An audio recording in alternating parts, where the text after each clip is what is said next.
Hi, everybody. My name is Lisa Alkire. I'm we've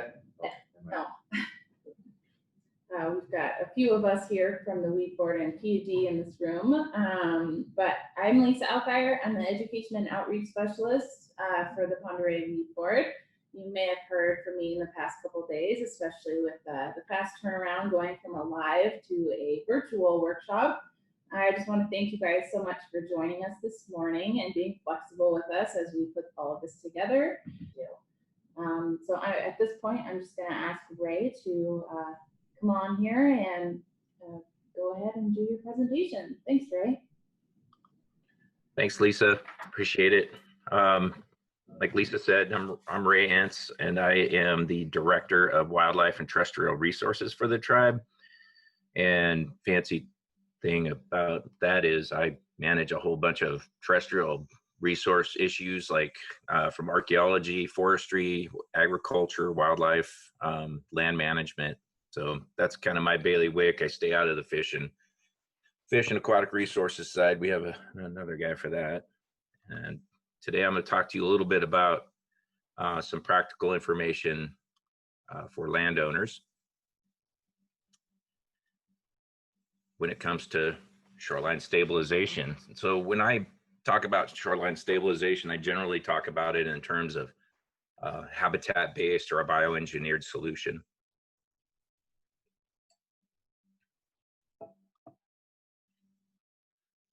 So there's 4 key elements when you're dealing with shoreline stabilization projects. And those are the slope and bank height, the habitat and structure, vegetative structure at your site, soil containment, and tow protection. And I'll go into a little bit on each one of those so I'll get through the boring stuff first, which is you can read it slides, but the key element of slope is where feasible, trying to reduce your slope to a minimum of about 2 to 1, but preferred to have a much more gentle slope so that the soils in your area are at an angle of repose and that they can sustain water and erosional processes around the river much better. So what we try to do using heavy equipment is to draw the slope back to that preferred slope gradient. But you can, in some instances, use a cut and fill approach, which is kind of taking the top of the bank off, toppling it, and creating a slope on your site.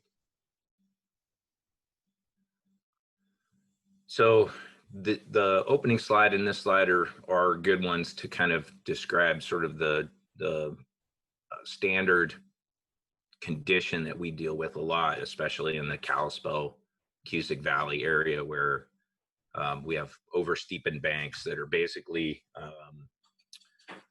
built from a glacial lake sediment bed, and so they're highly erosive, but can sustain pretty oversteepened conditions. And so the problem with a oversteepened bank that's eroded like this is that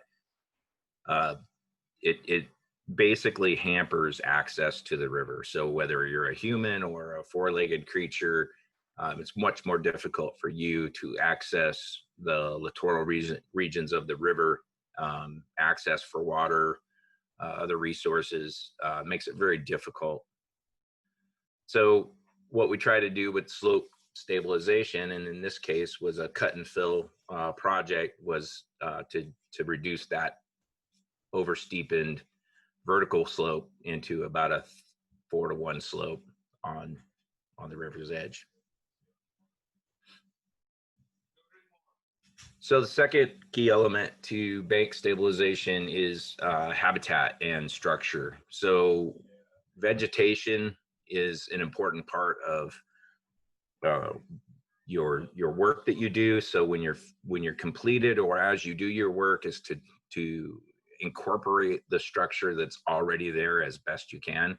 So if you do have trees or shrubs or other vegetation other than grasses, it's preferable to leave that native vegetation and to work around it while you're doing your project.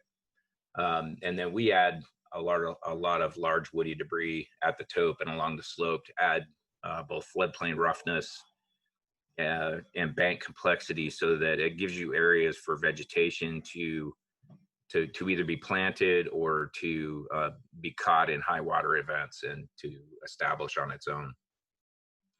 So it kind of helps to protect your vegetative processes as you move forward.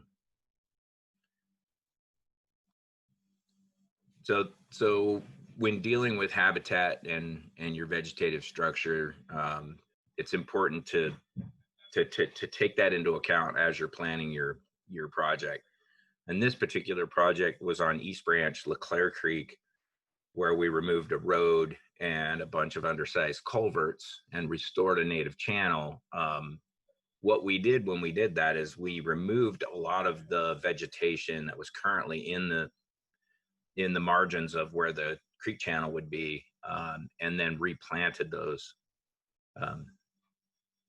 as we built out on the stream channel. So using what you have on site is important and can be useful, can reduce your costs, and it can give you some pretty instant vegetation, shade, etc.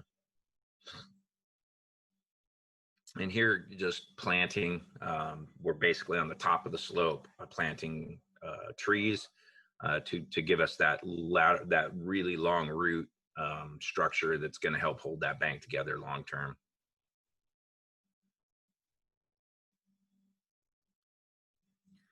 So the other key element of stabilization is soil containment. So you can do this in a couple of different ways. Filter fabrics are fairly inexpensive and can be used to contain soil behind a structure. So using a non-woven or a woven geotextile filter fabric underneath your protective measures, whether that soil riprap contains what's underneath that from the water, working on it and kind of pulling it through those large interstitial spaces and kind of eroding your bank behind your structures. And if you can see this in different places where shoreline stabilization has taken place, where what you'll see is somebody maybe put down some riprap or some gabion cages or something, and then the water actually erodes, gets in, works behind it, and pulls that soil back through those structures because there was no soil containment. So you can also use a gradient of material from small cobbles, sands, stones to kind of create that filtration and soil containment as opposed to geotextiles. Both are effective when done correctly, and both can kind of keep your soils from behind your stabilized shoreline from continuing to erode. So this is a project that we did along the river, moderate sized bank, about 5 to 6 feet tall. It had various escarpment issues where the bank was over steepening. Basically, we went in and covered it with geotextile and then completed that project by placing a stone toe at the bottom and planting through it, and then getting some vegetation on top. The last key element of stabilization is toe protection. And toe protection is really important because that's where water tends to start that erosional process on a bank and start to cause that unraveling of the bank. And so it's important to incorporate some kind of toe protection into your project as you go. And so we use a combination, and most people use a combination of angular riprap and vegetation and large wood to protect those toes from erosive processes that lead to oversteepening and bank toppling. It's important to plant those areas. One of the key plants that we use in that toe vicinity is coyote, or a coyote willow or sandbar willow. They're both the same willow, and they tend to grow really well in that toe vicinity, and they can handle a lot of long-term inundation of water. So when the floods come, that does not kill those particular willows. They do really well under those situations.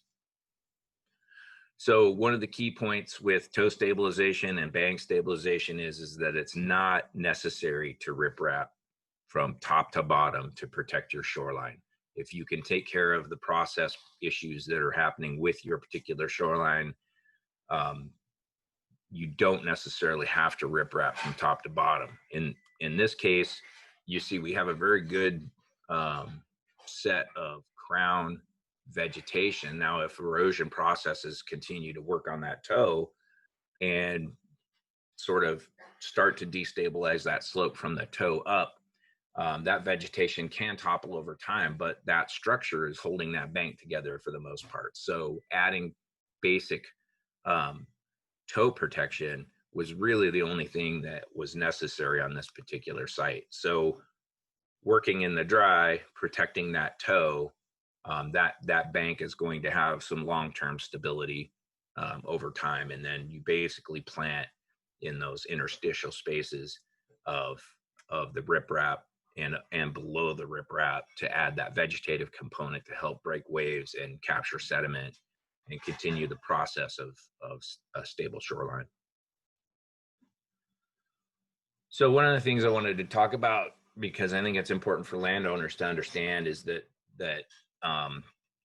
these things aren't necessarily cheap. Now, the costs I'm going to provide you here are based on our experience, and we are not, when we do this kind of work, we're not doing it for profit, we're doing it for cost. And so when you look into contractors to do this kind of work, those costs are going to go up because there's a profit margin and a risk associated with doing projects like this. And so that's built into their costs. But typically, we've done projects that have been very easy to do, like just basic toe stabilization or adding some structure at the toe and planting, which can cost around 25 or even sometimes lower dollars per linear foot, up to high end where we have really complex, steep banks with infrastructure associated with them where we can't do sloping and really aggressive work and focus on habitat. And that can be closer to the $100 a linear foot area. And so kind of in the middle, most of our projects are right around a $50 per foot cost. And so as a typical river owner lot, you're looking at about 100 feet of shoreline. So kind of at least a $5,000 investment is what you're looking at to stabilize your shoreline. So cost estimation, these are just some of the things that go into the development of a shoreline project. And you're looking at riprap, filter fabric, staples for the fabric, your vegetation to revegetate your site, which is going to be required by permit. Any large woody debris you add to that. Some of these things have pretty known set pricing. Riprap, depending on fuel costs, usually around $30 per yard delivered. You're going to be using about a yard per linear foot of shoreline based upon your bank height. So if you have a 8 to 10 foot high bank, like some of the pictures you saw, you're looking at least a cubic yard per linear foot. So it can add up really quickly in these costs.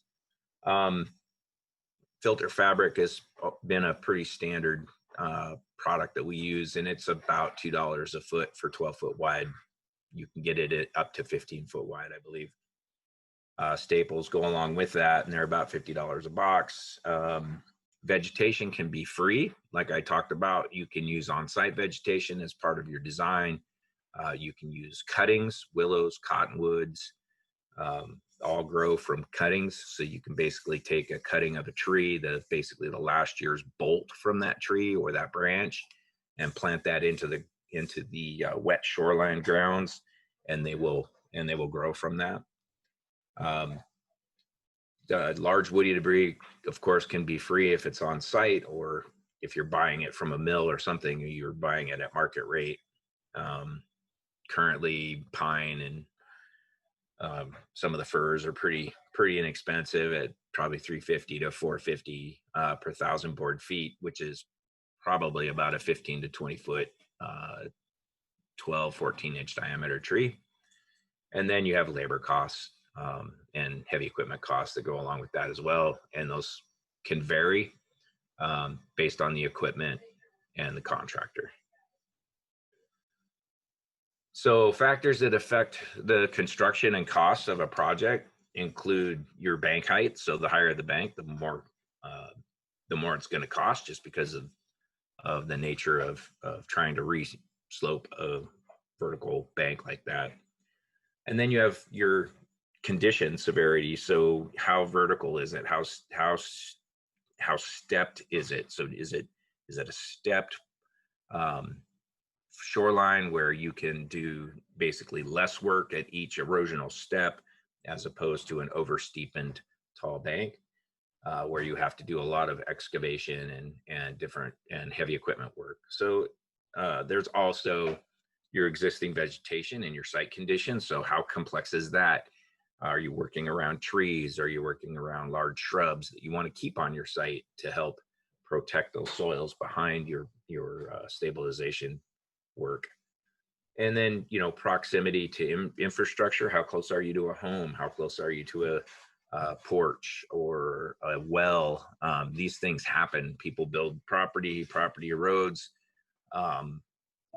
and they put their septic system or their well closer to the bank than maybe they thought would be a problem in the future. And so have to think about that. And so those things can provide a lot of issues for you. Contractor knowledge is a big one. If you're hiring a contractor that hasn't done this kind of work before, that can really increase your costs, because the kinds of work that they're doing is pretty delicate, and from a permit perspective, where they're at and how they access that bank and when they access that bank is important, because if they violate permit standards, you're responsible as a landowner. And then contractor availability. This is a big one this year, with the housing market going off early in the year, late last year and this year. Contractor availability is really tough. Folks are busy, and so they're going to bid higher when they're busy, basically as a response to their availability. So the more you'll pay, the more available they'll be in those cases. But when contract work is low, you can usually get pretty decent bidding, because people want to stay busy and keep their employees working. And then, of course, material variability, cost volatility, availability, fuel costs all add to how inexpensive a bank stabilization project can be, or how expensive it can be. So I'm going to go through a couple of project examples with you, just to show you a variety of different bank heights, complexity issues that we dealt with, and the techniques that we used to do those projects. And so in this case, we had a low 4 to 5 foot bank, basically over steep and not much stepping, a lot of bank over toppling. And so what we did was basically add the filtration, and then basically protect that bank and that toe, and then vegetate that when we were completed. So this would be a completed project with all of the large wood incorporated, the toe, maintaining vegetation as best we can along that toe, and incorporating it into our design. This is a project we did for the Corps of Engineers on the Pend Oreille River in Idaho. This is in the Hoodoo Creek area. And basically this was a test design using no hardened structure, using just core fabric logs and vegetation to try to stabilize the shoreline. We knew this project would be a difficult one to succeed in those conditions, as we have a lot of fetch and wind-driven erosion, and also a lot of boat wake erosion upstream of Albany Falls Dam. So we completed this project a few years back, probably about 2012, and it did work in some areas, but where we had large amounts of wind-driven fetch and close to popular boat launches, the failure was pretty terrific. Some of the vegetation lasted, but the core fabric logs were pretty much destroyed by wave action. And so that kind of project on the Pend Oreille River may or may not work, depending on those kinds of conditions, how much boat wake activity you have in your area, or how the wind works on the banks in your area. So knowing that can help you choose different methods. This is a project we did with the Washington Department of Fish and Wildlife and the PUD as a demonstration site for shoreline erosion. We did this more than a decade ago. Again, oversteepened, but fairly intermittently complex site with existing vegetation. But this being a demonstration site, we were doing a cut and fill 4-to-1 slope ratio project. So basically we did the cut and fill, kept the tow vegetation because it was pretty good in places, and then added large wood debris on top. And at the base, as you can see, we didn't rip wrap the entirety of the base, but we did use rip wrap to anchor logs that act as deflectors and areas for soil aggradation, so that you have planting zones down on the bottom later in over time. So you can kind of see how we transitioned there into that project and from the neighboring lands. This is a project that I think a lot of landowners could look at and understand that this is their situation because of an infrastructure issue. We basically, on this site, what's right behind the bank is the dike road on the reservation. And so that is an important off-highway road for tribal members to use for fishing, hunting, and just getting out and off and away from Leclerc Creek Road and some of the traffic there. And as you can see in this photo, from the big chunk of vegetation in the middle south, that was a section we restored after the '97 flood. And this picture was taken in, I think, 2015, or no, 2012, no, 2015, sorry. So it shows you how well this design held up over the years. And basically we were going to treat everything north of that middle section of vegetation in a similar fashion to protect that road infrastructure on the reservation. So basically we created slope with filter fabric covered with riprap to the top because of that infrastructure issue. And so this is a very steep bank type of a project where we've used all of the existing tow vegetation and kept that in place as much as possible, and then added the filter fabric and riprap along the slope, created a little better angle of repose than what was there before, and then replanted the top edge and the riprap edge with hydroseed and grass, and then continued to plant the tow. But the tow was actually pretty stable in this condition. We were just continuing to lose bank behind the tow, so the road was at risk. So I had a little vegetation and soil on top for planting, and some hydroseeding, and that's pretty much the post-construction finished product as we completed it. This project example is at the Flying Goose Ranch, which is trust property just north of the northern boundary of the reservation. What we did here is we had about a 1 to 2 foot shallow, fairly shallow sloped land, but still had this toe erosion happening. So basically we would see this meadow type vegetation recede each year. And so what we wanted to do is do a minimal type barb construction using spur dikes in a certain spacing about 60 to 80 feet apart to try to arrest that near shore continual erosive process. And so we used the plans on the left to develop a solution for this bank condition. And so basically these are just log piers that jut out into the water.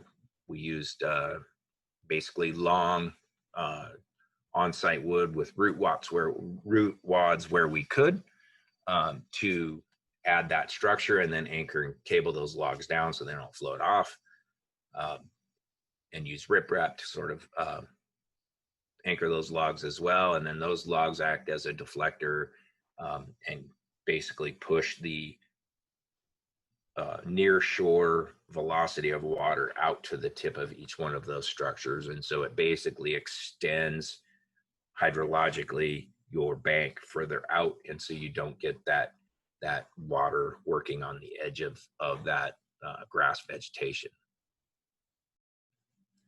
And so this is what they look like post construction.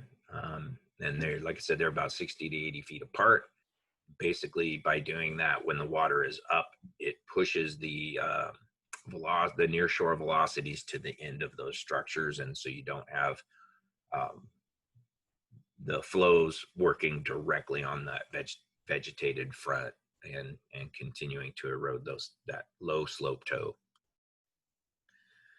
And that's pretty much it. And so I'm open for any questions that you may have. So I'm going to stop sharing in a minute.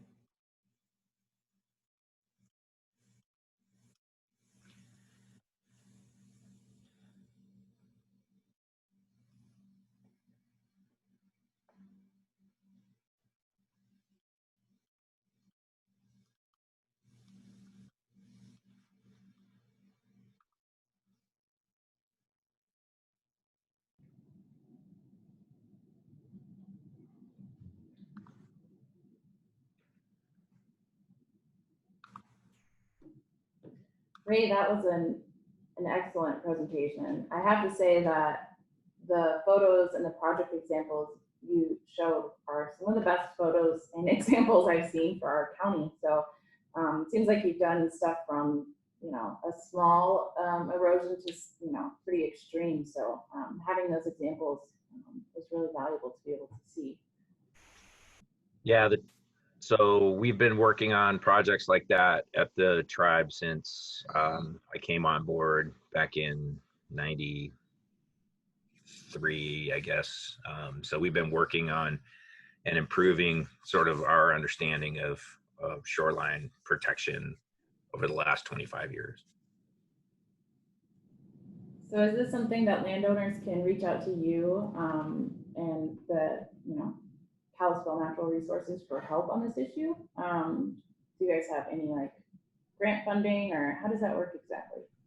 So we are available to give some technical assistance. We probably don't have the time to do site design work, but we certainly can look at site design work and give some pointers when we're available. We don't have any funding available, but the PUD through their license has and I'm not the right person to talk about it, although I've been involved with it for a long time, but I believe Scott's there and he can talk about it if anyone has a question. But they have a grant program for land ownership, and I believe it's a cost share grant program up to $5,000 for landowners. And it's basically there is a limit for the year. So it is a first come, first serve program, and the payment is given upon completion of the project, and I think making sure that there's permit compliance. But again, there is a grant program available for riverfront landowners in the county. Yeah, you nailed all of those points. This is Scott from the PUD. That program is still running. We currently are managing the program through the Ponderay Conservation District. So the best route to get pertinent and up-to-date information on what's going on with that cost share program for bank stabilization is to contact the Ponderay Conservation District through their website. Awesome.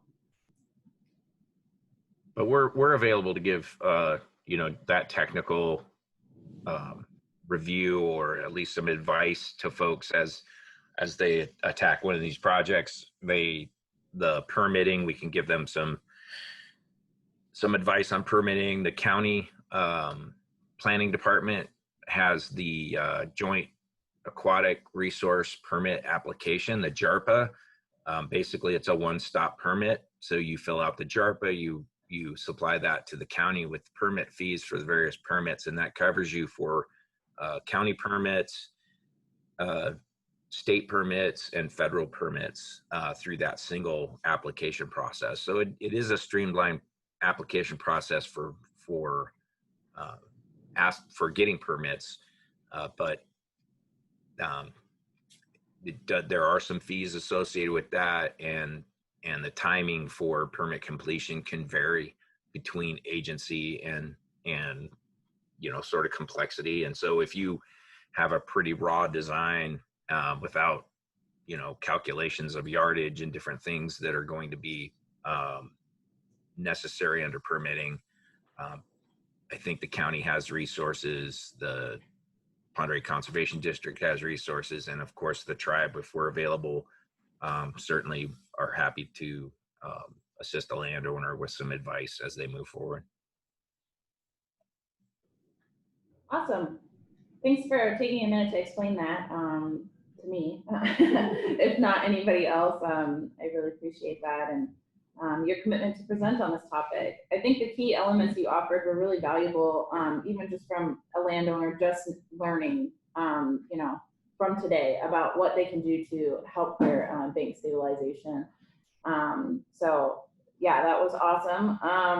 And it's definitely an increasing concern for our landowners. Even at the lead board, we get calls and questions about, you know, what they can do to stabilize their banks. So it doesn't really just damage our accessibility and use of our properties, but it can also impact our property values and our ecosystems. So as we continue to help this problem in our county, it's so important for our public to know we have resources like you guys at the Kalispell Natural Resources, the PUD, and the Conservation District. So yeah, thanks so much for taking the time to present on it and being available for those technical questions moving forward.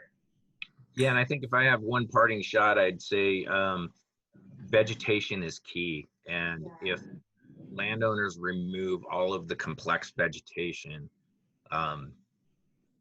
for views and other things, is that they are going to create a situation where that bank erosion is going to be exacerbated and quickened. And so trying to use view lanes and access lanes and not remove that very important vegetative construct along that bank is super important.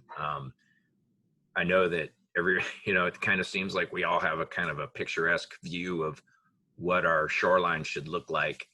And everywhere is different. And some places can basically be that grass, meadow type, low bank access point to a river, but that's not always the case. And if you're in a more erosive environment where you're in a situation where the water is going to work on your bank much differently and create that oversteepened effect, vegetation, complexity, trees, shrubs, grasses play a really important role in holding those banks together. And so vegetation removal needs to be really thought about first before bank stabilization, to try to hold your bank together in the long term. Yeah, I completely agree. I actually will, in our next presentation, have a couple slides going over even how the aquatic vegetation, if somebody were to completely remove all of the native plant life that are submersed, can can even cause that eroding bank. So Yep. yeah, definitely. Mm-hmm. Yeah, wave breaks are important, and some of that, quote unquote, undesirable plants in the water actually help to minimize wave action and different things on your bank. So yeah, vegetation is an important one, and one that needs to be incorporated in every bank project, because I think it's required by almost every permitter that you revegetate after.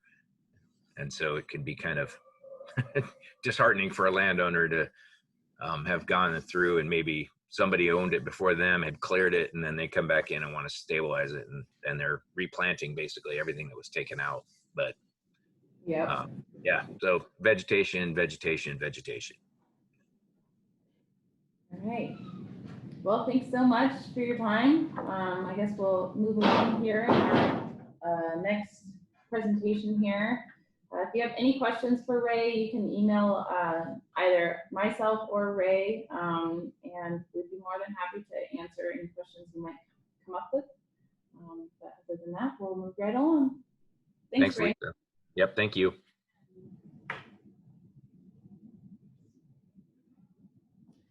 Okay, so our next presentation is by me.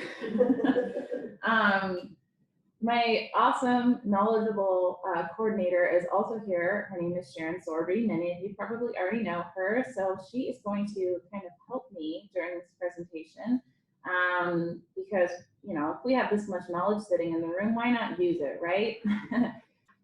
So let me get this started here. Just a second. I'll get this up. Oh, you guys can all see that. Sweet. So I'm going to take a couple minutes today and talk about the benefits of native, aquatic, and emergent shoreline plants. Kind of review.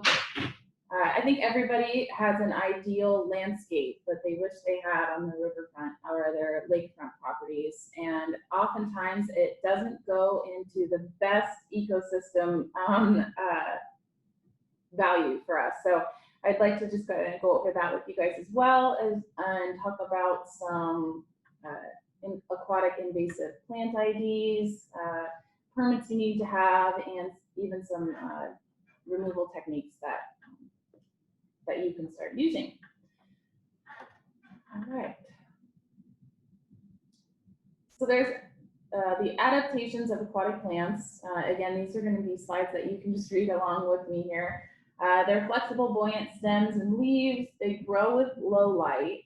They're very efficient at gas exchange, and usually they have small flowers and rely heavily on fragments to reproduce. And if any of you have a milfoil problem, you know that any breakage is breakage that can cause a bigger problem later on. Oops. Sorry, here, okay. The role of aquatic and emergent plants is they provide food and nest or den material for waterfowl, songbirds, beaver, muskrats, turtles, moose, and even humans. They provide structure for resting, hiding, or foraging. And they provide habitat cover, structure, and food for aquatic insects and other invertebrates, which are important food for fish, mammals, and waterfowl. And something, if you're a fisherman, you very much should care about is they provide shelter from predators for young fish. They also provide shelter and ambush hides for predators. So it's not just our preference to have a weed-free area to swim in. It's actually very important for our aquatic friends that they can continue to thrive in the ecosystems they're used to. Sometimes if we rid all of the native vegetation, we're actually hurting the fish that we want to catch later on. So it's important to kind of keep that aquatic vegetation available for them. The role of aquatic and emergent plants is they help maintain clear water through erosion control. They hold the sediment and prevent waves and currents from stirring up the sediment and washing the bank into the river. So we just talked about bank stabilization, and let's talk about it some more. It really does help that the wave and the river flow and from washing your bank into the river. So it's important to not just have those plants on your bank, but it's also important to have them in the water to help with that as well. They also play a role in lake nutrient cycling, influencing the supply of oxygen and stabilizing pH levels. A lot of people have come to us and said, you know, oh, sand, I don't have a very sandy shoreline. You know, it's mucky, it's thick. And a lot of that could be from continual removal of those weeds. It just doesn't produce the same the nutrient cycles, the oxygen levels, the pH levels. It can really change the soil type that you can have in some of those areas. A healthy and diverse native plant community can be more resistant to invasive non-native species. You can remove all the native plants, all the good stuff, and then all of a sudden you'll have a milfoil problem the next year. So it's important to keep those native species along your banks and even in your waters to give the ability to not have those invasive species that we all learn to hate.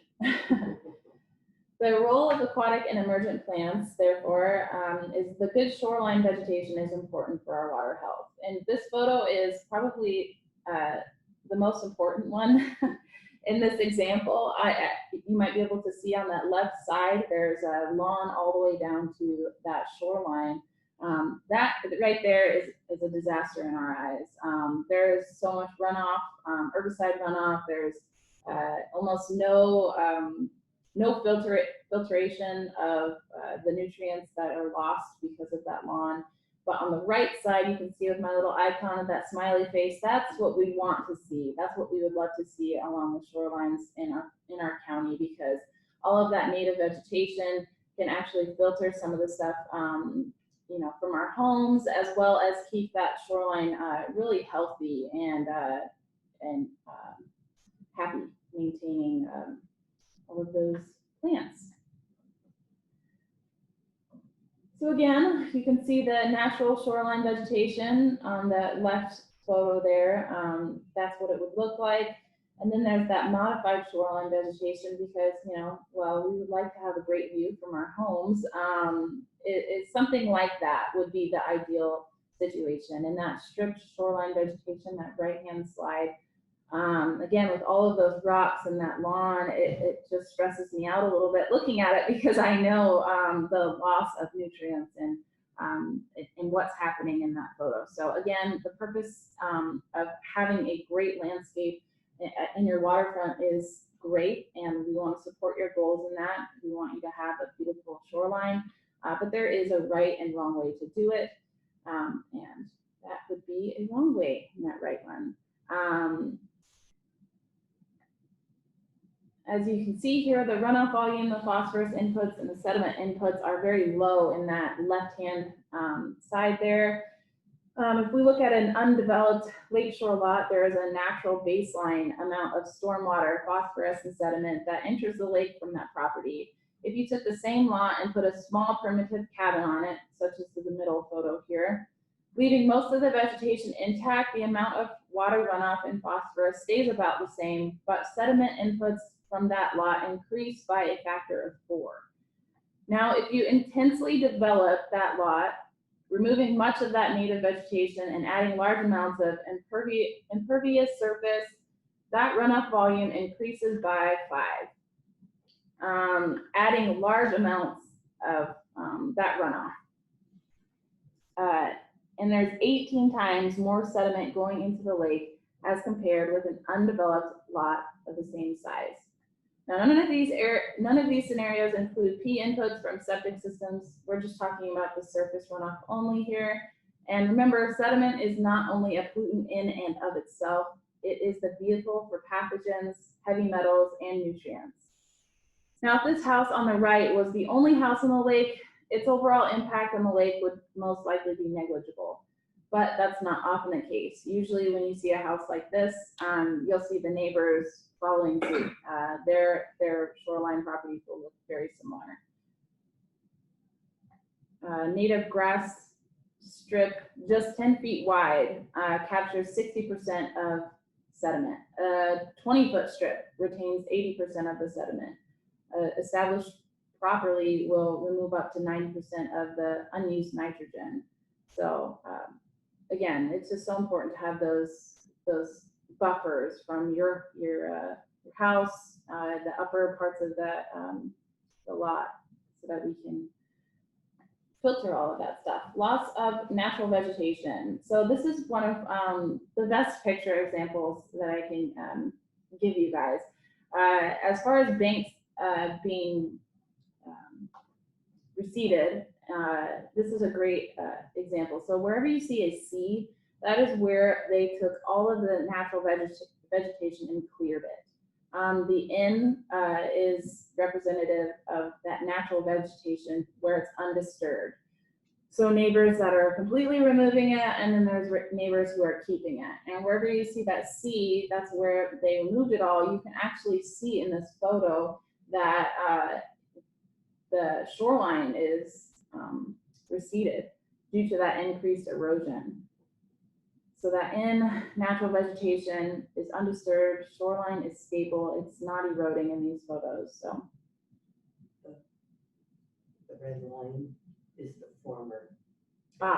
Yes, thank you, Sharon. That red line is where that former bank used to be. So you can tell that in those C areas, you can where that bank has eroded. Crazy. What you can do to protect your water body from runoff, nutrient loading, and erosion is it's actually leading to harmful algal blooms. Nobody likes to see that. Nobody likes to swim in it, kayak in it, whatever. That's not something we want to spend our time in. Waterfront friendly landscapes. The big picture here is the upland reduced runoff and pollutant inputs. The wet meadow, deep roots bind the soil, and the aquatic plants protect bank from wave erosion. Again, another great visual example here of what you want to see in the lakefront, waterfront. Waterfront friendly landscapes, the benefits are the nutrient and sediment retention, the overall aesthetics of it, in lake and shoreline habitat value, the low maintenance. I mean, hey, you'll have some more free time, right? Won't be mowing the lawn all day. Increased property values, improved water quality. A native grass strip just 10 feet wide, again, reduces that, that sediment flow from, it captures 60% of that sediment. A 20-foot strip retains 80%.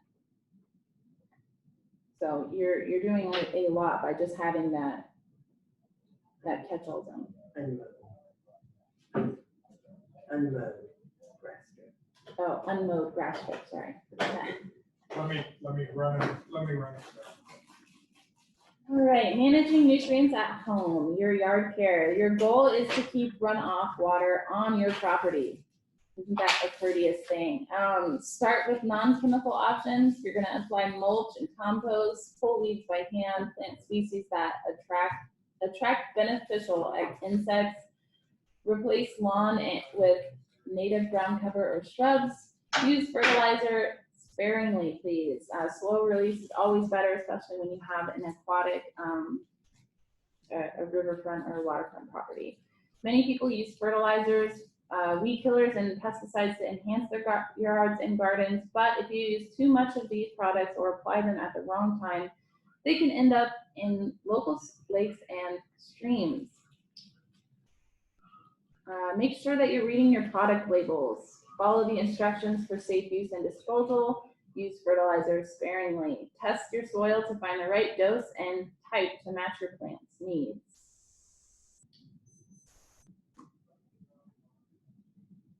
Water features in gardens. Although an attractive addition to the garden, ponds offer a great risk of introducing noxious weeds. I think all of us here at the weed board know that ponds are always where we find our noxious weeds. Somebody has went and planted something they thought was really beautiful and it created a huge problem for all of us. So make sure that if you have a pond or if you're planting something, that please double check with us, even if you're unsure whether or not something is native. Just double check with us. We'd be more than happy to do a quick plant ID before you plant something, because it is so important to plant those native species.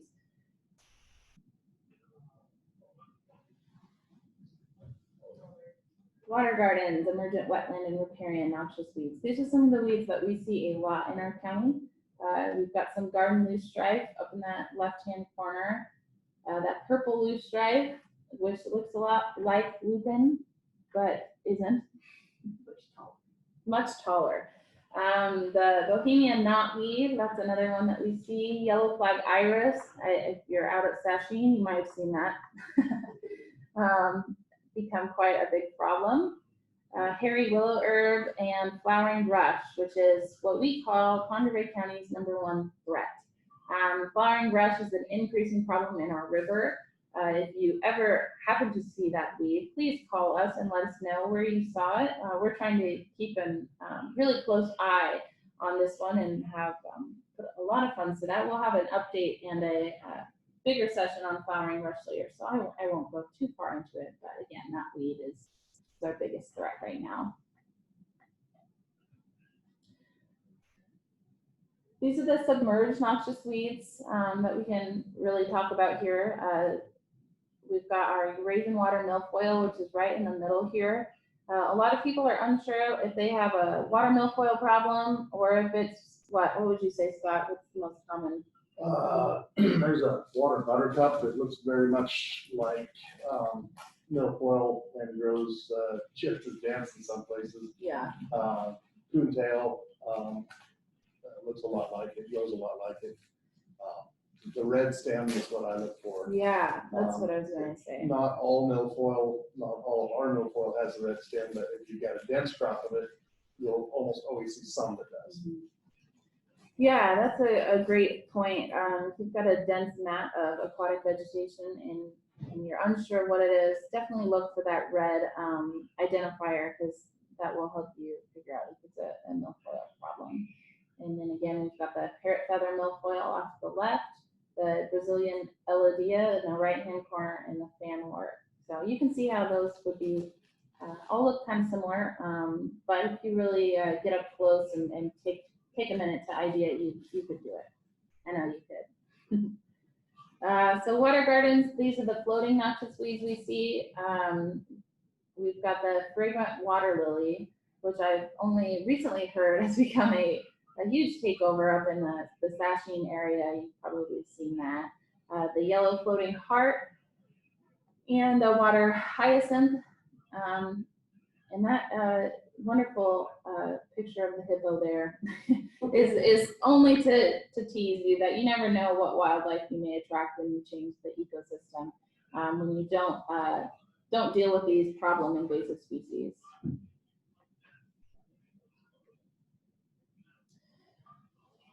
When we say the word weed, we mean invasive non-native plants. Just to be clear, there are problems. They lack natural controls from their native water, so they've been established here but are not native here.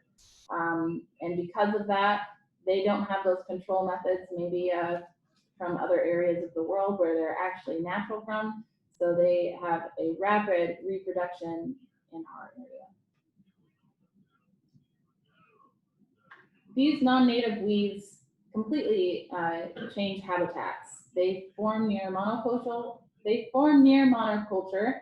reduce or eliminate native plants, and they reduce diversity. You look at that photo on the bottom. That's concerning. Yes. Sometimes changes are drastic. We call them ecosystem engineers, meaning they will completely change the flow and the overall ecosystem.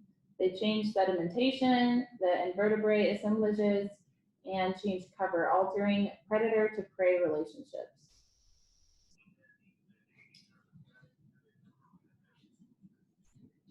Yes, flowering rush is an ecosystem engineer. This again will kind of touch more on flowering rush later on, but this is a photo of flowering rush, is it not? Okay, just making sure. So the photo here is what flowering rush really looks like underwater. This can grow up so thick that you can begin to walk on it, really. It completely changes the ecosystem. the oxygen levels. It's very unfriendly to our aquatic species that we know and love in this area. And it is known to have hosts for swimmer's itch, get tangled up in boat motors. It's a nightmare. So we are trying to be as vigilant as possible against this flowering rush weed. Our noxious weed list here includes well-established noxious weeds. The list includes invasive, non-native aquatic, wetland, and emergent plants. The categories we have are Class A, Class B, and Class C, monitor and quarantine. So identifying that flowering rush, because I know you've all had questions thus far about it. These are the photos that I would love to show you as a demonstration of what this really looks like. They have an umbel-shaped clusters of about 30 flowers on a stout stalk. They're round in cross-section and usually half again to twice as tall as leaves. They have 3 whitish pink petals and 3 similar sepals. The viable seed production is low. However, flower heads and roots reproduce or produce reproductive bulbils. The emerged leaves are mostly green with a coppery undertone. They're rigid, triangular in cross-section, which is probably the biggest help in identification that we can offer. You can see in that left-hand bottom photo how triangular they actually look. Submerged leaves are mostly brownish green, appear flat, and float limply with the current. The root system is strongly rhizomatous and produces nodes that readily break off, spreading the plant. So you can kind of see in that bottom right-hand photo, that is where you have, like if we're doing weed control removal, we have to remove that entire section. Otherwise, we're just risking more spread into the future. So again, this is a technical plant to remove, and we would much prefer if you would just let us know where it is rather than remove it yourself so that we can come remove it properly. Aquatic weed management, there's a range of method options here. There's mechanical, which include manual, large machinery, and specialized equipment. There's cultural and biological and herbicide treatments. This is what we refer affectionately to as the Blue Book in our office. This Blue Book is a required permit for alternative aquatic plant management options. I will put this link in our questions Q&A box down there below. It's available on our website. So if you go to ponderayco.org and you find the weed board, you can check it out in our information library right there. The Blue Book is your permit. It must be in your possession. And again, this is only for small-scale non-herbicide management options along your frontage, and it exempts state hydraulics permit and county shoreline development permit. So if you find yourself doing mechanical removal, meaning anything in general, if you remove it by hand, pulling, or a tool, you will need this permit. It's free from us. It's available online. You can download it to your phone and have it on your phone, but you do need it on your person when you do those removal methods.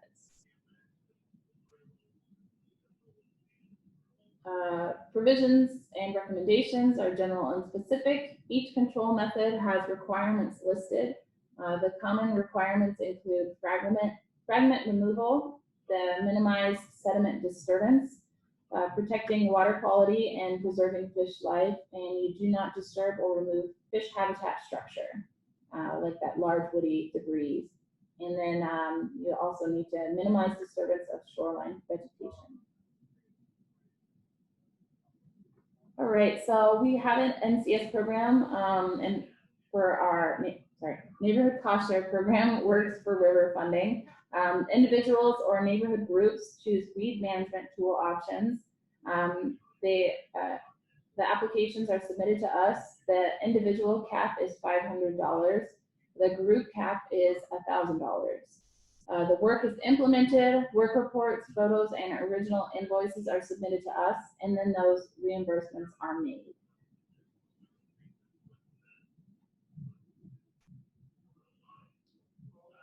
The management options are hand pulling, cutting, or raking, and fragment collection. Hand pulling is an option, doing it yourself or even hiring out the work. Tools available include a variety of rakes, cutters, sediment agitators, and skim or dip nets. This cost for work hired out or tools purchased to accomplish these methods are reimbursable with that cost share funding.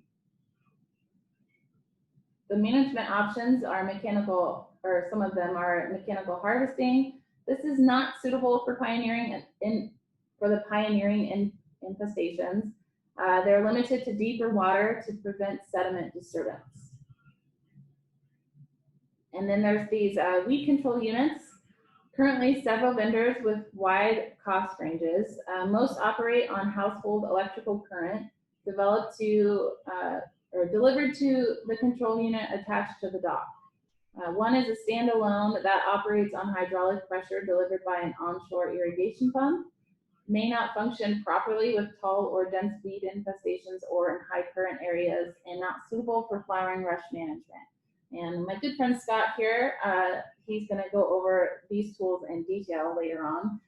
So I won't go too much into detail here, but yes, he has experience with all of them and all of that. So if you're curious on, okay, does that really work? Stay tuned. He's full of that valuable information that you probably want to know. There is diver assisted suction harvest. This is suitable for pioneering infestations. That fragment containment, they're right there, hands-on, can make sure that they get rid of the entire plant. The equipment limitation, there is equipment limitations, the sediment type, and the water depth is dependable. Some of the management options that you can choose to do are those bottom barriers, and they vary in size, they vary in the duration that you can use them. Edge and seam integrity, there is follow-up and pulling as necessary, just in case any weeds kind of fit through those cracks. They do some damage to the benthic habitat. Biological control methods are getting more popular, I suppose. Water milfoil weevil, native to the river. Early experiments with supplementations were not successful. Flowering rush research is at the preliminary stage, and availability for those biological controls is still years away. And again, we have a presentation on flowering rush and those control methods later on today, where you can learn a little bit more about that. The rearing populations of the mining weevils have been successfully established. Herbicide management options. This work needs to be hired out. It requires an applicator license with an aquatic endorsement. You do need coverage under a special NPDES permit. Specialized application equipment is needed, and it is not reimbursable under our current cost share program. And a lovely reminder here, please do what you can to avoid spreading invasive species. It is so important to clean, drain, and dry your boat and other recreational gear.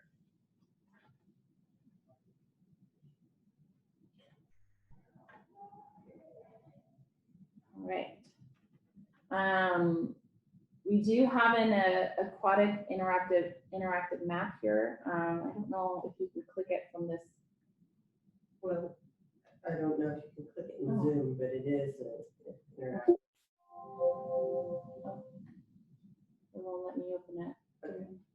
Just a minute here. This is the one on our website, correct, Shane? This is on our website. Let me see if I can open it. Oh.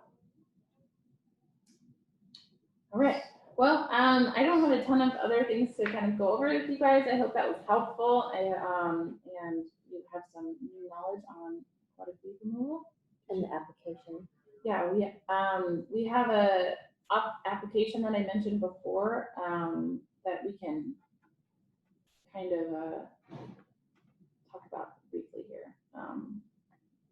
So for that neighborhood cost share application for the aquatic, Again, you can apply for one as a single landowner and get up to $500 reimbursable.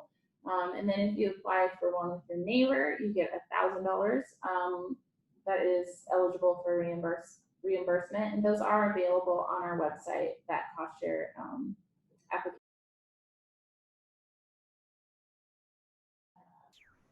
Okay, we're going to continue on here with our agenda today and invite Scott Jungblom over here to start his presentation on aquatic plant ID and weed management without herbicide.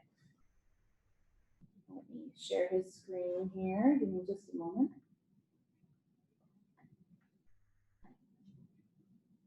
All right, do that, and then I just use the arrows. Oh, okay, on that slide. Yes.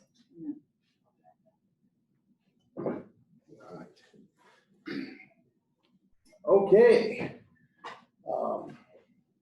Yeah, again, I'm Scott Jungblom. I'm a natural resource manager at Ponderay PUD, and I have been working with our aquatic plant management plan since I got hired on in like 2005 now, I think. And it's changed dramatically throughout the years, but one thing that's always been a focus for us is we try to provide as many options as we can to landowners to treat their shoreline and aquatic plant problems without the use of herbicides, because the district maintains several water systems that pull directly from the Ponderay River that serve customers under our water department. And the fewer chemicals we can get out into the river, the easier that job is to do safely. So it's always been a planned goal for us. This presentation and part of the reason why we have a workshop at all is it meets some of our deliverables in our license. But my goals, whoops, I always hit the wrong button first. My goals for this talk anyway are to just get a better handle on the plant IDs, the plant identification, knowing what plants you have on your property, specifically in the Ponderay River. So that's our project area. A couple of Lisa's slides showed things that may show up, hopefully not one day in the river, but they're definitely applicable to other bodies of water in the county. But I'm going to focus on what we're seeing out in the river. I'm going to try to touch on the benefits of certain plants. Some of that's already been covered, but I'll hit on it again. And the benefits of having a healthy aquatic plant community along your shoreline. And then I'm going to spend some time trying to go over the benefits and sometimes drawbacks of the different tools that I've collected throughout the years to try to show. It's usually hands-on presentation so people can get a feel for what these tools are made of, how heavy they are, what their quality is. But today we'll just have to look at pictures, and hopefully you'll get a good idea. Later this year, we might be able to make those tools available for people to stop by, say the weed board, if there's enough interest, and do some hand-on looking and maybe borrow them or do it through their trade program that they have right now, or rental program, I guess it's called. So definitely, if there's questions on that, if I don't touch on it enough, send them in through the comments and questions section associated with the presentation. So guess I can move on.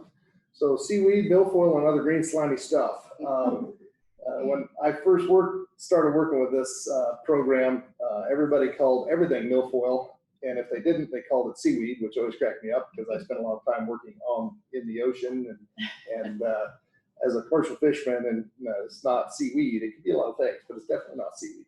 So I just always like to lead off with that. We actually don't have nearly as much milfoil out in the river as we once had for whatever reason. But we'll go over that information. I want to touch on native plants versus exotic, or I call them noxious weeds. How they rate on the noxious weed list isn't so important to me, as they didn't evolve here. They're not from our area. So in the stretch of the river that I deal with, we really only have 4 that are commonplace enough at this point that I spend much time worrying about. And those are Eurasian water milfoil. That's the one that hit in the 80s and exploded, and it's been a problem ever since. There's also curly leaf pondweed, which looks an awful lot like a lot of our native pondweeds out there. It puts on a huge amount of growth early in the spring and then dies back and leaves us little nasty things to walk on our beach and step on and hurt our feet the rest of the year. Then we've got the two relatively new invaders, flowering rush, which has been mentioned a couple times. I'll go over that again in probably a little less detail, because we're going to have more detail on it later. And then yellow flag iris. Those last two, I call them turf builders. What was your term for it? Ecosystem engineer. Ecosystem engineers. Basically, both of them, if left unchecked, have the ability to take shallow water that used to be growing with native veg, and they build so much biomass and they slow down the water to such an extent with their vegetation that the shallows fill in, and all of a sudden now you have turf instead of a water body. So they're pretty important to how the river works. Erosion plays a hand in that as well. So going to go over some of that, and then I hit the wrong button again. Okay, so here are, we'll start out with milfoil. It does have a lot of lookalikes, so I'm going to try to hit as close as we can lookalikes to each of our noxious weeds and try to show you the difference between the native ones that look similar and their exotic counterparts. But most of, like I was saying earlier, most of the, now what did I do? Get back. Yep. Oh, is it going up there? Okay, it is. I just can't see it. That's not going to be helpful. Okay, so as you can see from this, that these are actually the flowering portions of the milfoil. They'll extend up above the water, sometimes 3 or 4 inches, depending on how stiff the stalk is where the flowering body comes up and emerges. But they put on a little red flower. So remember that when I show you the flowers of some of the lookalikes, but it'll be a little red flower. It looks like a red haze on the surface of the water in certain light when the milfoil infestation is very thick. But it has a really feathery leaf that you can see best in this picture. They all come off of a central point in the stalk. We call it bracts, but I don't know if that's the right word or not. But and they're a soft leaf, so soft to the touch. When you grab a hold of them, they aren't really slimy when they're actively growing like this, but they're not coarse in any way. So when you pull up big batches of roots, the younger ones will have white hair roots like the one you see in the lower right-hand corner, but older plants with a lot more root mass will have a black root a lot of the times when you pull it up. I've got a series of pictures here. One of the things we do as part of our aquatic plant management program is we do index site surveys. We go out and we try to document what the plant community is like at several different spots up and down the river. And early on, I took some pictures of what the different milfoil infestations actually turned out to be. Because I'll get comments from landowners sometimes that have a huge milfoil infestation in my house, and I'll go look, and they don't have hardly any milfoil. They have a great plant community sometimes, and they'll have maybe a milfoil stock here and there. But when you really get down to looking, the picture that's up right now is I estimate it at about a 10% milfoil infestation. Almost everything you see, besides the long reddish looking plants, is actually Elodea, a common water aquatic plant, one of our most numerous aquatic plants out there in the Ponderay River. This, which looks really bad when you spread aside the milfoil, because milfoil grows up from a central stalk, and then as soon as it gets above the other plants, it tries to outcompete it by spreading out like opening an umbrella. But the actual number of plants and the coverage of plants is a lot less than what it seems. So this is estimated at about a 50% milfoil infestation. And then this is what a really bad socked in spot in Ashenfelter Bay this year. It's what I call 100% milfoil. So it's basically blocking out all the light underneath of it and killing all the other native vegetation. That's what you don't want to see. But it's not as common as you think when you actually go out and look what's making up plant communities all along the river. So now for some lookalikes. This is coontail. It's actually my favorite aquatic plant in all of the river right now. Its leaf structure looks very similar to milfoil, but it branches in a different way. Instead of coming up, a lot of times it'll branch out near the base and make more of a pine tree type shape underneath there instead of an umbrella. But the leaflets come off the central stalk a lot like milfoil, if I can get my pointer out here, and it comes off in evenly spaced bracts. So just from a visual, if you're looking down through the water, it doesn't ever have that reddish tinge to the stalk. It doesn't have reddish flowers, and it very rarely tops out. Actually, it'll usually grows up and stays, between 3 and 5 feet under the water. But it's a very bristly plant. It's got a coarse texture to it. It's if you have a whole handful of it, it feels like you're holding a loofah or a native sponge. So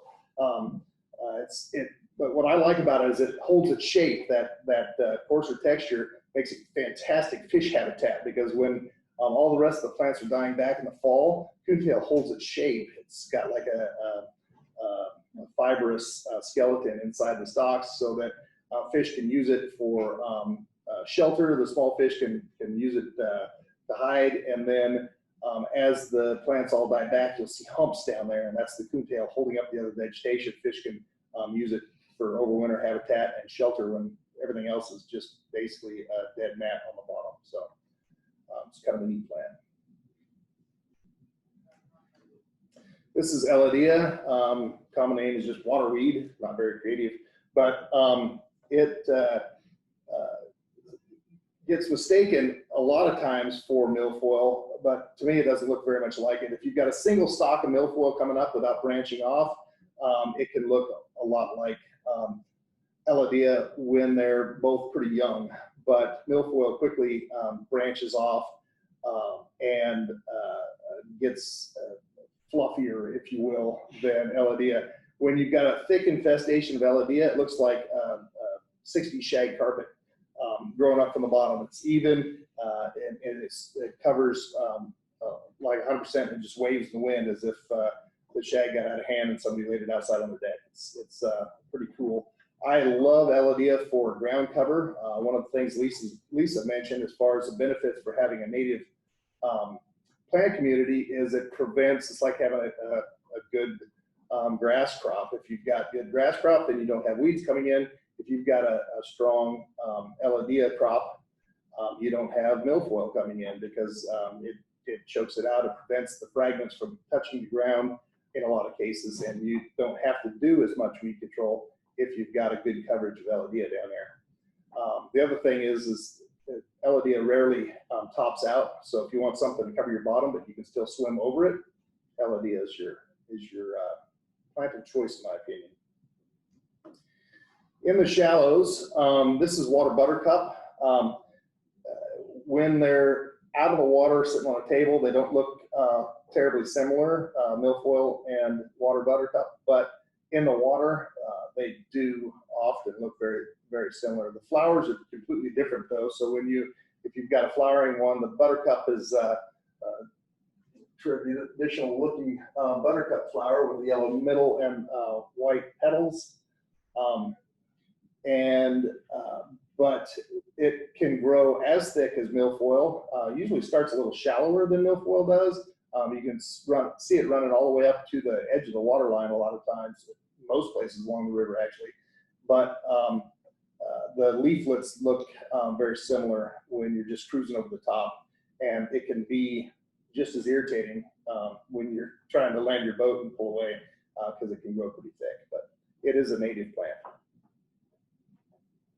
All right, moving on to the next nasty. This is the curly leaf pondweed.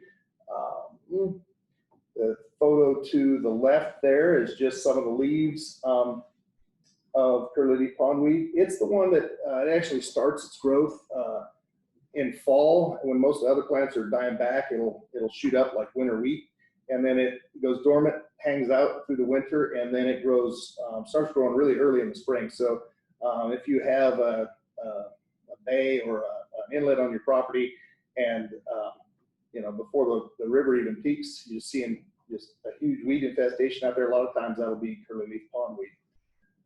And then it dies back in the heat of the summer when milfoil's taken over. So they're a tag team combo that you don't want on your property. But one of the bad things about curly leaf pondweed is it doesn't produce seeds, but at the end of each stem, when it's fully mature, it produces these chirons.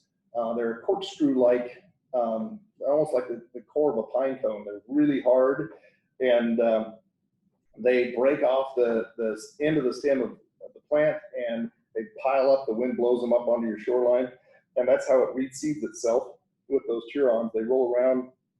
Sometimes they're buoyant, sometimes they're neutral, and eventually they drop down to the bottom and they reseed with those things. But in the meantime, you have to walk on them, and they're very painful. We do have a lot of lookalikes to the curly leaf pondweed. It's a potamogeton, and almost all of our native plants are potamogetons. So we have a lot of lookalikes out there. This, I think, is the one that's closest to it. It's common pondweed, one in the large family of potamogetons that we have around here. So I've got both of them on the page. The curly leaf pondweed is on the right, and the common pondweed is on the left. And they both have crinkly edged leaves. The curly leaf pondweed, if you, I don't know that I had a close-up. The curly leaf pondweed has serrated edges. If you look, it looks almost like a wood saw blade on the very edge of each of the leaves. And you can feel it when you're running your hands along it. It's a little bit more fibrous, kind of like the coontail is, when you compare it to the native pondweed. So when you get them both in your hands, you'll be able to tell really quickly which one is curly leaf and which one is pondweed. The common pondweed is also quite a bit wider of a leaf than the curly leaf. And then there are just a number of other pondweeds that we have out here. There's a picture of,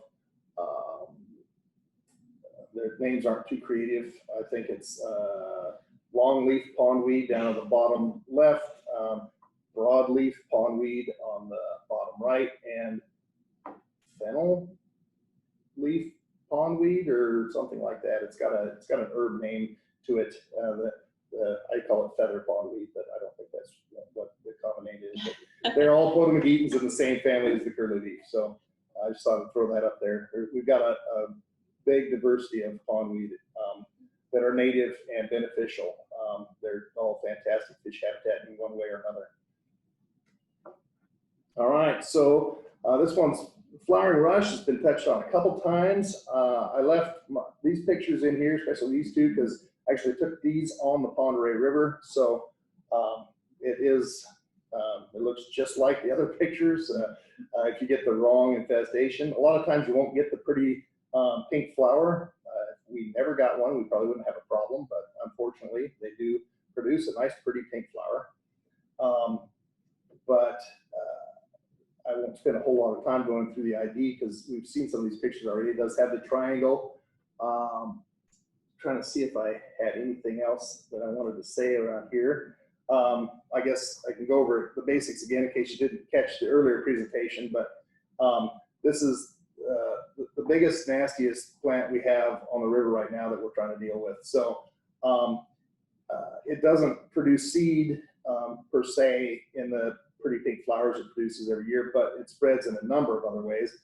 The triangle shaped leaves are about the only thing that don't reproduce on this thing when it gets broken off and spread out through river. So you can feel safe in cutting the leaves of these plants to see if you've got flowering rush.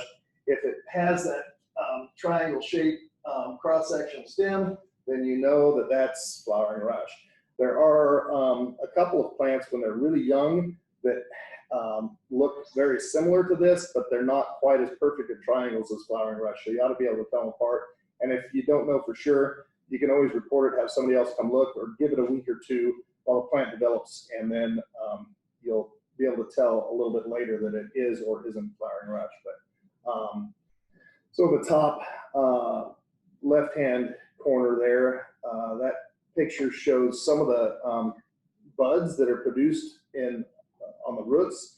Those little buds, they'll break off. They're just barely connected to the main root stock or the main rhizomes. And so if you disturb this plant very much, those things pop off and they float down the river. They'll reseed in different areas and make new colonies.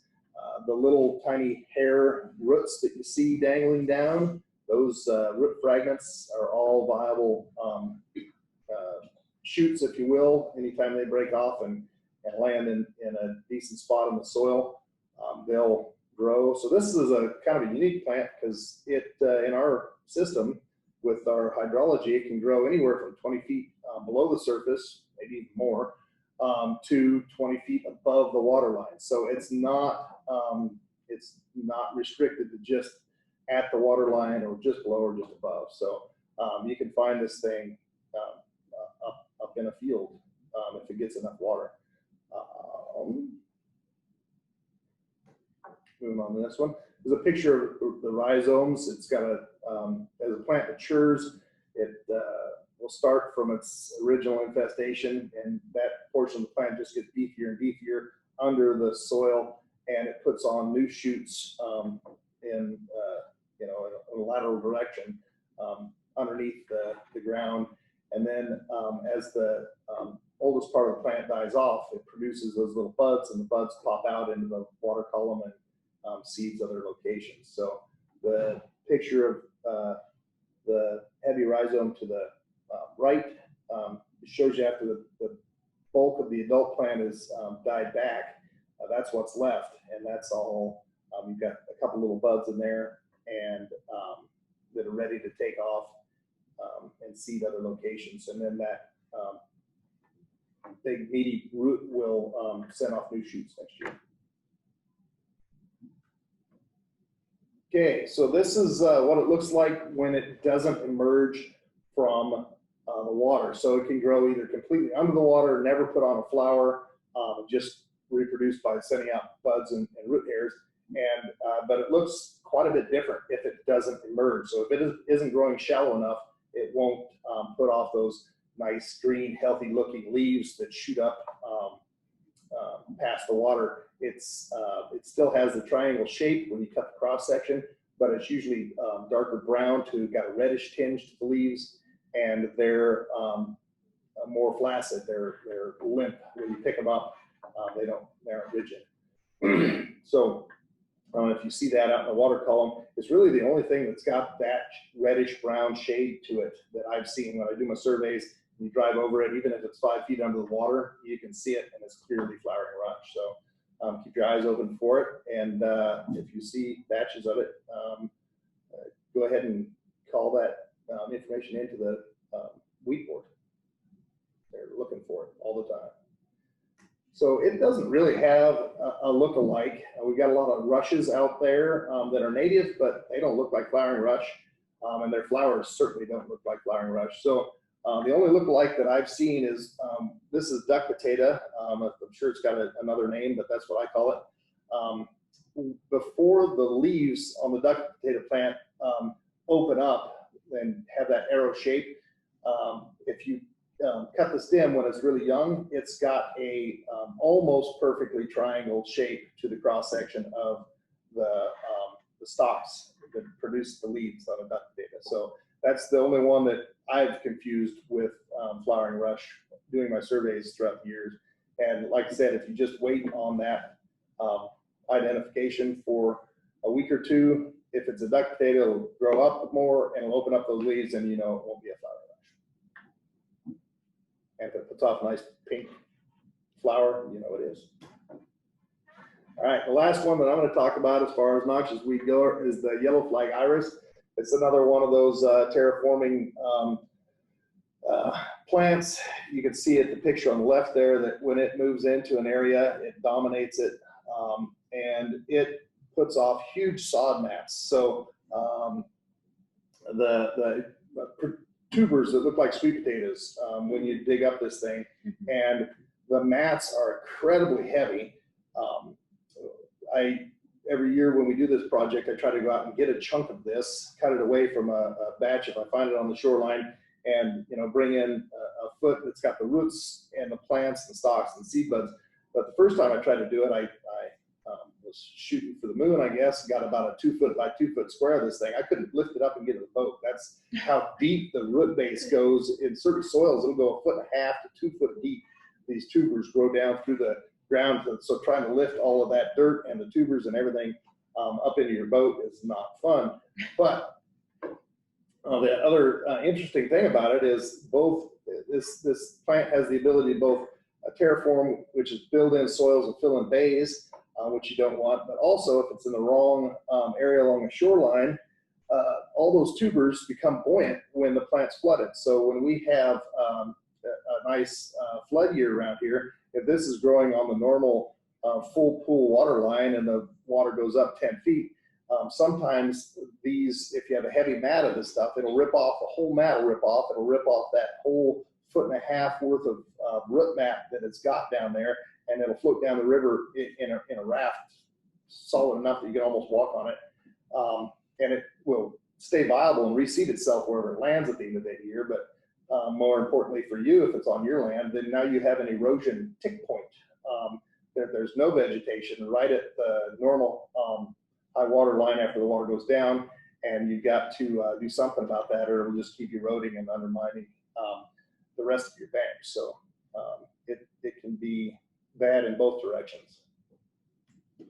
This is a picture of the tubers down in the bottom right that I think look a lot like sweet potatoes. And those are the thing that cause the buoyancy of that. And I think it produces some gas that get trapped in the soils because it's got a really tight root mass holding that whole thing together. So between the buoyancy of the tubers and the gases it produces causes the lift. It does produce viable seeds. These are what a seed pod looks like. They're triangular shaped seed pod after that nice pretty yellow flower dies back. It looks like field corn. Don't eat it. It tastes really bad. I fell for that trick first year I was working with it. But those break off. So if you don't want those going out in the water because there's a lot of seeds per plant on these things. Okay, so this is just a list. It's not completely comprehensive, but it covers most of the more common and some of the less common plants, both common name and scientific name, that we have out there in the river. And what I wanted to show you is the big four are on there, but they don't make up even half of the species that we have out there. We have a lot of native vegetation out there that has a lot of benefit for landowners and for fish and wildlife. So of the almost 20 common plants, only 4 noxious weeds. And our surveys over the past 10 years that I've been doing them, or close to 15 now, they're only currently occupying, all told, about 10%, maybe a little bit more of our reservoir. So there's a lot of native vegetation out there that's doing pretty well. That's why I like to show you pictures of as many as I can. So when you're doing your aquatic plant management on your own property, you can know what you're pulling out and try not to pull out more than you really need to, because it just opens up that much more area for reseeding of noxious weeds. So clear the area you want cleared, and try to use techniques that can just remove the noxious weeds from the other areas that prevent it from spreading. Let me see if I've got anything else here I wanted to say on that one before I move on. All right. Yeah, we'll move on to the next thing. So just want to touch on the benefits of keeping well, certain plants around along your shoreline, and also just a healthy shoreline community. Lisa touched on, I think, all of my great points earlier. She stole my thunder, but in case you're just chiming in, I'll go over them briefly again. So as part of our new license, when we relicensed the dam a couple years ago, we had to do a wave erosion survey where we went out, we drove a yardstick into the ground about 4 foot of water so that we could measure the height of the trough of every wave that came through. I wanted to document wind erosion and boat wake erosion. It was pretty eye-opening for me because, you know, if you're at a boat launch and you see a big boat come by and your boat gets slammed against the dock when you're trying to load it, you know how much force can be caused by a boat wake, especially a ski boat doing the whole wakeboarding thing. But when I was stationed out at a spot that had a heavy vegetation, it was so heavy that an eagle went down and grabbed a fish in it about 50 foot away from me and couldn't get it out of the water because there was so much veg wrapped around it. But I never measured a wave the whole time. I had boats pass me every 10, 15 minutes, some big boats throwing a big wake, and not a single wave hit the shore that was measurable on that stick. That's how much dampening you get from a solid vegetation mat.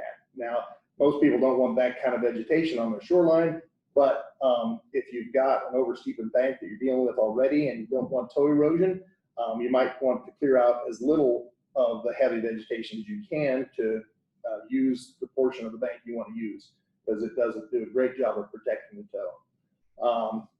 Less weed control you do throughout the summer, so the less amount of your shoreline that you completely clear down to the gravel, the less you have to go in and treat regrowth. And a lot of times, just like with noxious weeds in your driveway and on your lawn, if you have a bare spot, what's the first thing that's going to go back? It's a noxious weed. It's not going to be the plant you want. So it's just another reason to clear out as little as you need to. The noxious weeds along, or the even noxious weeds, but the vegetation along the river does reduce waterborne nutrients. So all the nutrients that are leaching from lawns and septic systems into the river build up, and if you don't have aquatic vegetation using it, something is going to use it, and a lot of systems have huge algae blooms. Sometimes they're toxic algae blooms because of that. So healthy plant community around your place is not a bad thing. And the last thing I wanted to touch on is juvenile fish rearing and overwintering habitat. So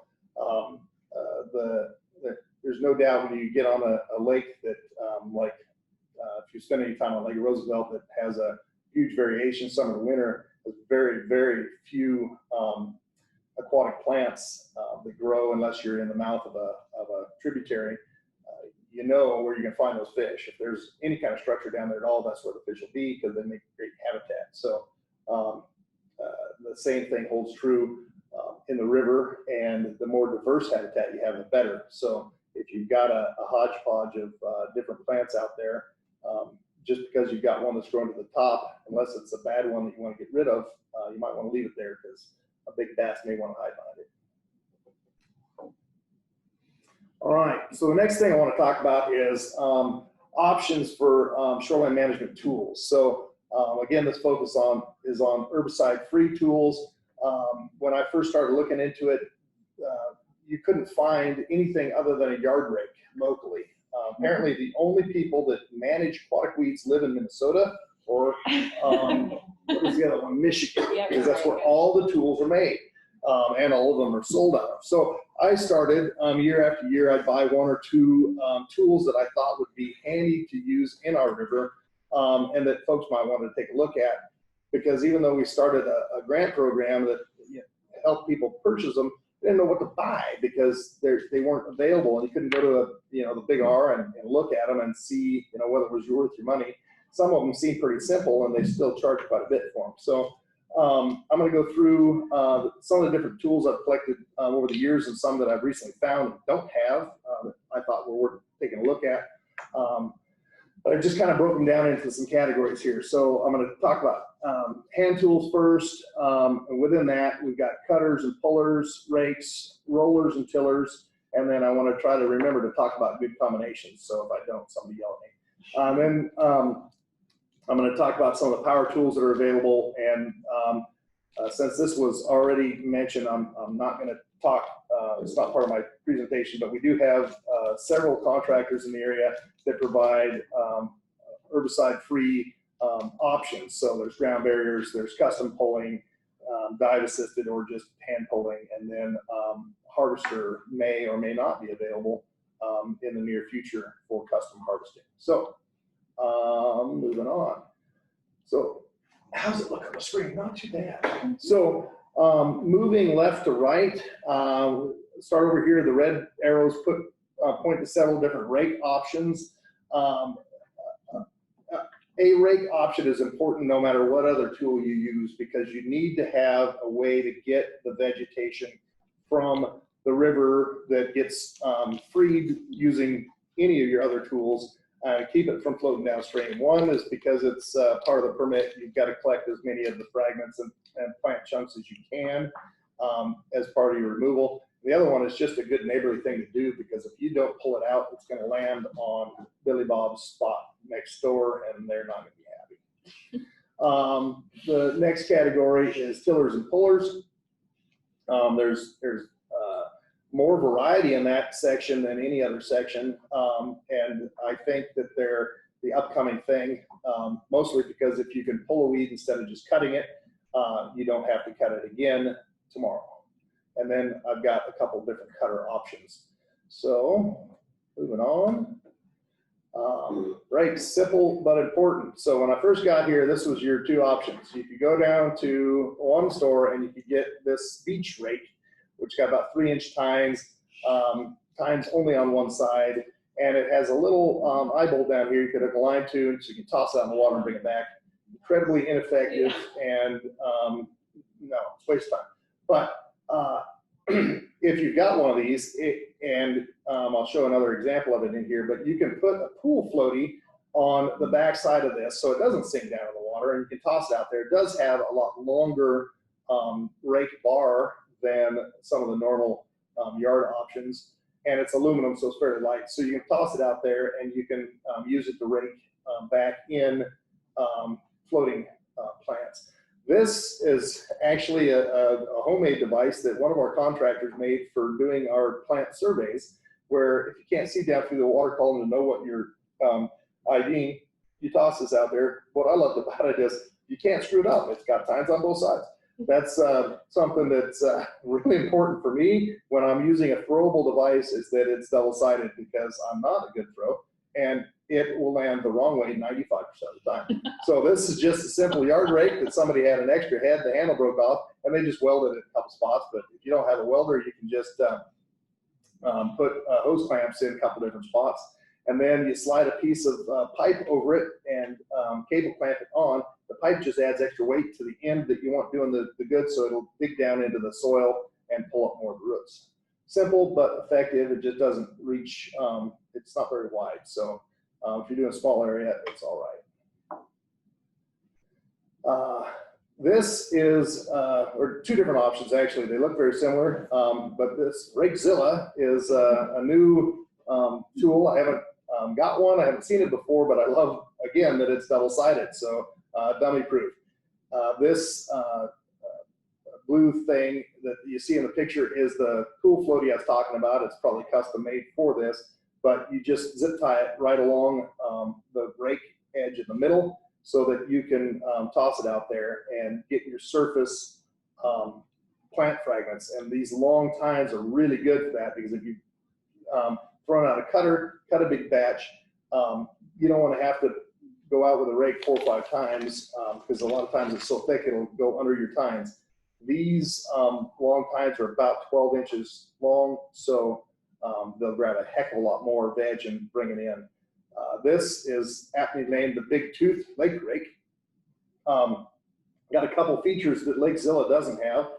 This tube right here has just plastic caps on the end, so if you want to use it to actually pull vegetation from the bottom. You can fill that up with gravel, and it's heavier to toss out there. But these tines, if you're in really silty soil where you're stepping in muck and it goes down 12 inches, these tines will sink in and they'll pull the roots up, and they'll get a lot of the root fragments out of that type of soil. It's also got a monofilament, a really heavy monofilament that runs through the tines in the bottom. So if you're using it to collect surface debris, the plants can't come in, bend your tines out, and flop off. The monofilament holds it in place. So it's got some neat features that Lakezilla doesn't have, but it's only single-sided, so not Scott-proofed. Moving on, past rakes. Oh, and the big thing about rakes is get a rake of some kind that you can put a floaty on, because you'll need it unless you have a net of some sort that you can deploy to bring those in, because the plant fragments get away from you pretty fast. Some other options that I've found that are very effective are tillers and pullers. So we've got a weed roller down here in the picture to the left. I don't have an action shot, or this is an action shot, but I don't have the head itself, the close-up of the head. But what it's got is a little PVC barrel down here about 2.5 feet wide. And on that barrel are saw blade looking attachments. So they some are designed to cut, some are designed to grab and hold and pull. They've got teeth that are about 1/2 inch long on it, and you just roll it along the bottom. It breaks some plants loose. It wraps some up like spaghetti on a fork, and it just mashes some in. So it's pretty effective if you're using something, if you get after it right away, so you don't have a heavy infestation. If you do it, weekly, like mowing your lawn, you keep up with it. But if it's grown out of control already, you need to cut it down first before you use this tool, or it just gets wrapped up and you don't do it good. The one to the right there is called the Lake Tiller. It's the only tiller that I know, and it's in hand tools because it's offered in both a 2-foot, the 4-foot, which is shown here, and an 8-foot option. I don't know what kind of heavy equipment you need to pull an 8-foot back in, but I used this, which was a 4-foot one. I pulled it out on the surface, dropped it down to the bottom, and then we used a tractor to pull it into shore through a heavy infestation. And how it works is it rolls, this is sitting upright, but it lays flat along the ground, and it rolls with those tines, which are about 12 foot long. It's heavy enough that those tines punch down through the root bed of the vegetation, especially in sediment, heavy sediment soils where the sediments are 2, 3 to 6 inches thick. It'll punch down through there and it'll rip up all the roots, and then the vegetation stems will wrap up again like spaghetti on a fork on this thing. And when we finally got this back to shore, there was a mound of vegetation so big that you couldn't see the device at all. And when we finally got it cleared, it was about a pile about 5 to 6 foot wide and 3.5 foot tall. So if you've got a way to pull it back to shore, it's incredibly effective. It pulls a whole lot of vegetation out of the water, but it's not really a hand tool unless you get the little one. All right, the tea weeder. So one thing I didn't touch on yet is throwable versus positive feedback. So almost all these hand tools are in one of those 2 categories. Either they have a long handle and you can direct them exactly where you want them to go, or you throw it out there and you're drawing it back, and you just have to be good enough to throw something and get it to land where you want it to land. This is one of those throwable devices that I like because it's not a cutter. You don't have to have a whole lot of strength to bring it back. You can use a pulley and a winch if you want to help you out, but it's weighted pretty well. It's double-sided, so it doesn't matter which way it lands out there in the water. And it's a puller, not a cutter. So in the close-up here, I don't know if you can tell with the angle of the camera, but it's got a double row of serrated teeth coming out of it. Each of those plates are about 1/4 inch thick, and they're offset by 1/2 a tooth width. So it just grabs the stems of the plants that you're dragging it through, and it pulls it up by the roots. Some of them break off, but a lot of them stay in there, so you get more of the root mass using this device than you do just a straight cutter. So there's that. This is another puller. It's does some cutting, but it's primarily functions as a puller. It's got literally a saw blade on either side, really heavy toothed wood saw blade, and those teeth grab the stems of the plant. But its claim to fame is it's not a throwable, it's a positive feedback. So it's got about 25, well, up to a 25, maybe a 32-foot long handle. And they call it weed ray because it glides over the plants as you push it out like a stingray would. Those saw blades catch the water and act like the wing of a plane. It scoots out over the vegetation, you let it drop, and you can pull it back. And it's adjustable in several different ways. Each of the wings fold up or back. You can see this is back further than that one. And the angle of this head, depending on whether you're doing it from a dock or you're pulling from a shoreline, steep bank, shallow bank, you can adjust the angle of the head to match your shore so it's not digging into the ground or floating up over your weeds. Cutters, there's two basic kind of cutters that I've found. This one to the right is a giant razor blade, a Y cutter. It cuts through most of our vegetation on the river fairly well, but you have to do it the right way. I watched a video online that talked about the advantages and disadvantages of this tool. You want to pull it in fast jerks, because if you go slow through the vegetation, it just wraps up, covers those blades, and then you don't get much product out of it, and it'll ride up over top of the rest of the plants. So if you've got enough upper body strength to both throw it out there time and time again and then jerk it back fast, it cuts really well. But I wear out quicker than the weeds do when I use that tool. It also has a bevel to match the shoreline, so if you happen to throw poorly and it lands upside down, then it doesn't work, and you wasted a throw. This is a positive feedback cutter. It's a serrated edge instead of a straight edge, so it's easier to keep sharp when you're dealing with gravelly substrate, and it's also got blades on both sides, so you can use this tool from shore and work out by pushing, like you push a push broom, cut vegetation that way, and you can also toss it over the top and pull it back. So it's a neat option if you want to cut. Okay, so that was the majority of the hand tools that I've found over the years, and the advantages, disadvantages. When you're looking to gear up your weed arsenal, you want to put a little thought into how you want to do it. If you like to throw things and yard them back, then some of the cutters or the pullers might work better for you if they're throwables. If you're in a place that has much current at all, you might want to think about something with a long handle so you don't have to worry about what the current's going to do with your device. After you toss it out there, you can just put it where you want it to go. So those are some of the considerations. You want to kind of get a game plan of how you want to use these devices before you get them. It'll work out better for you. And always think about combinations of tools. If you're using a cutter, then you might want a weed roller to take care of the roots after you get the majority of your vegetation taken away, and a rake to haul in the debris. So on to power tools. So there's some really cool power tools out there. Tim, the tool man Taylor, that work pretty well. The first one I want to talk about is boat mounted harvesters. There's a couple different brands of these out here. I could only find one decent picture, but they hook to the stern of your boat, the bow of your boat, either work. They'll swivel so you can do it alongside if you've got a smaller boat, want to do some balancing. They basically attach a lot like a trolling motor. They'll swivel up and down, and they raise and lower to match your contours of your shoreline. So do some shopping though if you're interested in one of these. They do a really good job with our types of weeds because we don't have real heavy stock vegetation, so they cut right through most everything that we grow.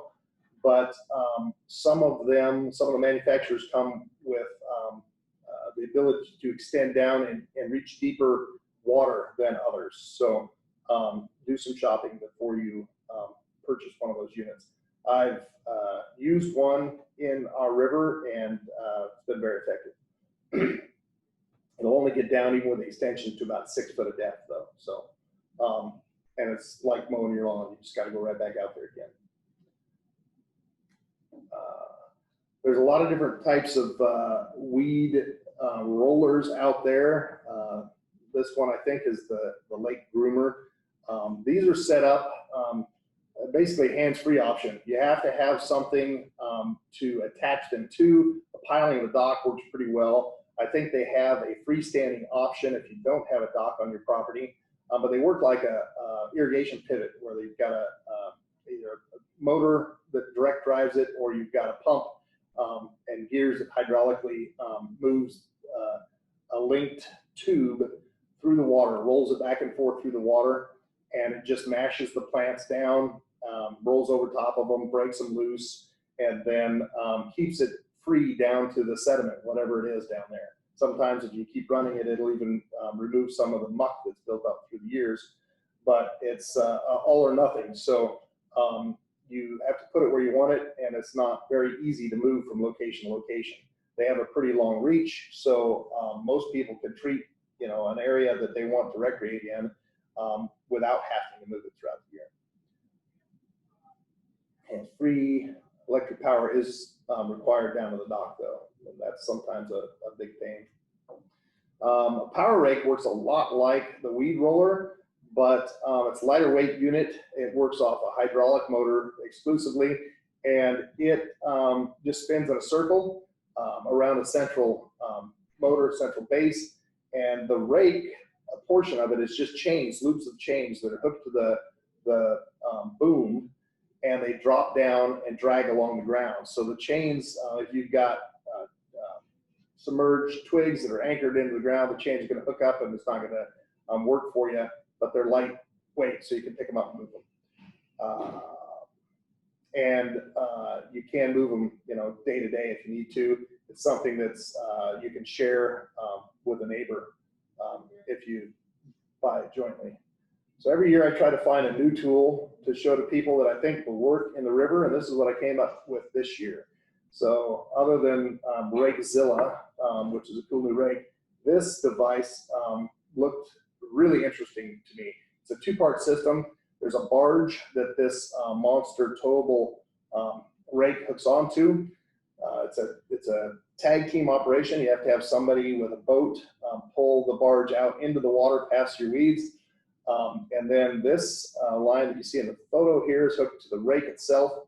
The barge pulls backwards and the rake falls off into the water. And then you use a little mobile power winch you put in the ground on your shoreline. You could probably also hook it up to a four-wheeler winch if you've got that, or a tractor or something, if you've got good access to your shoreline. And you yard this thing in, and it has, you can't see it very well in the picture, but ski-shaped bottom rake tines. So that rides over the sediment, and all of these fins grab the vegetated material as it drags into shore. So I'm excited to see somebody purchase one of these and tell me how it works.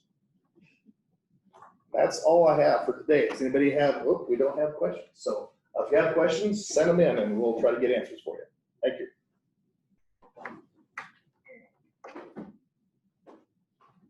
Thanks, Scott. So, hold that.